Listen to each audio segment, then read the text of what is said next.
कम खर्चे में आप इस घास को उगा सकते हैं और यह घास आप कम जगह में उगा सकते हैं।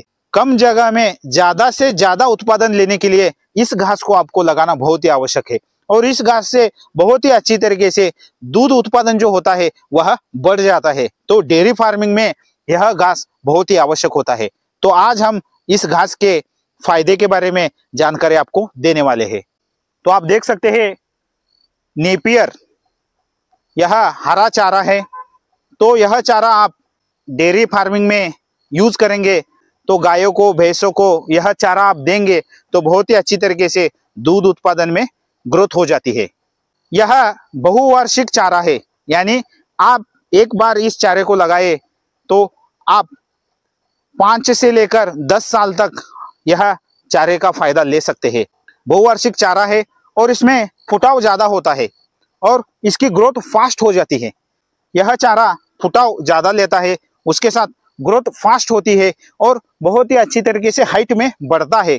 तो इसलिए यह फास्ट ग्रोइंग, फास्ट ग्रोथ हो जाती है इसमें। यह चारा कम खर्चे में आपको आ जाएगा। तो आप एक बार लगाए तो पहली कटिंग जो होती है, जो पहला कटाव होता है वह 60 दिन में हो जाएगा और उसके बाद 45 से लेकर 50 दिन तक हम दूसरा कटाव ले सकते हैं। इस तरह एक साल में हम 6 से लेकर 8 कटाव हम इस चारे से ले सकते हैं। तो आप इस चारे की मैनेजमेंट करेंगे, अच्छी तरीके से चारे की मैनेजमेंट करेंगे तो यह कटाव आप 10 तक ही ले सकते हैं। तो इस तरह आपके मैनेजमेंट के आधार पर आप इसकी कटाव ले सकते हैं।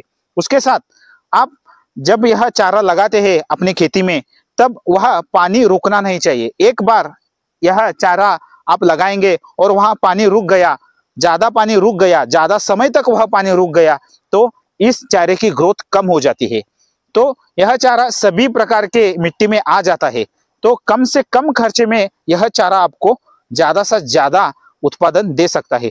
हम दूसरे चारे से कंपेयर करें तो यह चारा फास्ट ग्रोइंग है और कम से कम खर्चे में आपको ज्यादा उत्पादन देता है।